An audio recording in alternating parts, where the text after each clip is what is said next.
ఆయనకు లక్ ఒక్కలా రాలేదు. యువ వైద్యుడిగా ఉంటూ రాజకీయాల పట్ల ఆసక్తి కనబరిచారు.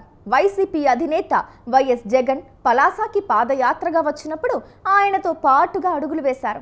దాంతో పాటుగా ఆయన ప్రదర్శించిన చురుకుదనం, దూకుడు అన్నీ జగన్కి నచ్చేశాయి.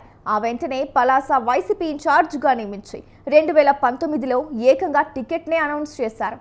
ఆయనే సీదరి అప్పలరాజు. ఇప్పుడు ఆయన ఏం చేస్తున్నారో చూద్దాం.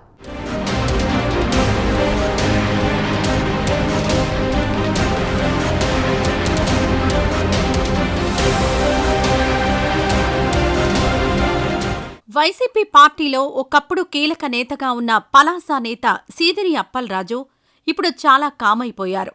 పెద్దగా కష్టపడకుండానే, ప్రయత్నాలు పైరవీలు చేయకుండానే అప్పలరాజును నియోజకవర్గ ఇన్ఛార్జిగా నియమించారు వైఎస్ జగన్. అంతకుముందు కొద్ది రోజుల ముందు వైఎస్ జగన్ పాదయాత్రలో ఆయన పార్టీలో చేరారు. అప్పలరాజుకు వైఎస్ జగన్ ఇంపార్టెన్స్ ఇవ్వడం అప్పట్లో చాలామంది వైసీపీ నేతలకు నచ్చలేదు. అప్పలరాజు నియోజకవర్గ ఇన్ఛార్జి ప్రకటన రాగానే చాలామంది సీనియర్ నేతలు వైసీపీ నుంచి తప్పుకుని టీడీపీ గూటికి చేరుకున్నారు. వాస్తవానికి పలాస నియోజకవర్గంలో టీడీపీకి గట్టి పట్టుంది. ప్రముఖ బీసీ నేత సర్దార్ గౌతు లచ్చన్న కుమారుడు గౌతు శ్యామ్ సుందర్ శివాజీ సిట్టింగ్ ఎమ్మెల్యేగా ఉన్న నియోజకవర్గం అది. జగన్ డేరింగ్గా సీదిరికి టికెట్ ఇచ్చారు. మరోవైపు పార్టీలోని వారు చాలామంది బయటకు వెళ్లారు. గెలుపు డౌట్ అని అనుకుంటున్న నేపథ్యంలో జగన్ ప్రభంజనంలో సీదిరి గెలిచారు. అలా గౌతు కుటుంబ రాజకీయ వారసురాలు అయిన గౌతు శిరీషను ఆయన ఓడించారు.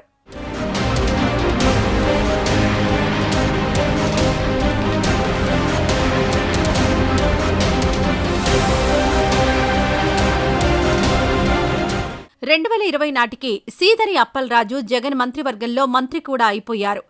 4 ఏళ్లపాటు ఆయన మంత్రిగా కొనసాగారు.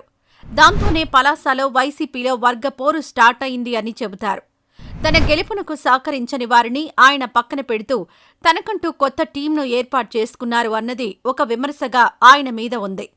అంతేకాదు, స్థానికంగా బలమైన సామాజిక వర్గమంతా ఏకమై ఆయనకు టికెట్ ఇవ్వవద్దు అని 2024 ఎన్నికల ముందు రచ్చ చేసింది. అయినా జగన్ ఆయనకే ఛాన్స్ ఇచ్చారు. అయితే ఆయన అందరితో పాటే ఓడారు కనుక నియోజకవర్గ ఇన్ఛార్జి బాధ్యతలు ఆయనకే ఇచ్చి ప్రోత్సహిస్తున్నారు. సంప్రదాయ మత్స్యకార వర్గానికి చెందిన సీదరి అప్పలరాజుకు మంత్రి పదవి ఇచ్చి బీసీలలో ఆ వర్గానికి ప్రాముఖ్యత ఇచ్చామని వైసీపీ చెప్పుకుంటోంది.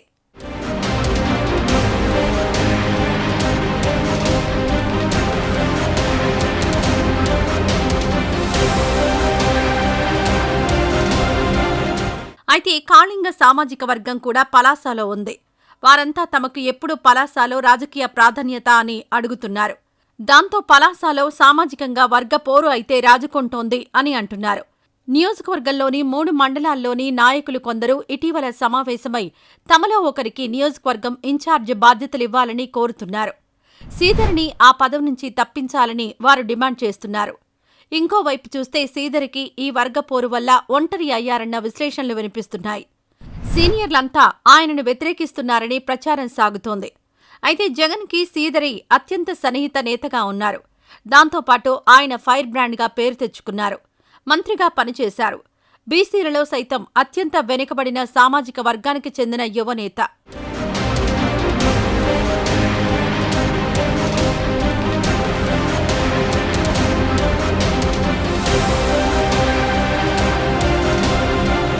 పైగా గౌతు కుటుంబాన్ని ఓడించిన వారిగా పేరుంది.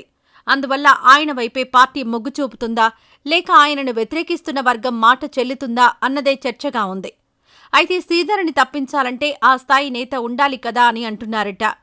మొత్తానికైతే సీదరికి అధినాయకత్వం అండగా ఉంటే సొంత నియోజకవర్గంలో, సొంత పార్టీలో మాత్రం మద్దతు కరువవుతోంది అని అంటున్నారు. ఆయన ఇప్పటికైనా అందరినీ కలుపుకుని వెళ్తే మరింత కాలం ఈ యువనేత రాజకీయం సాగుతుందని అంటున్నారు.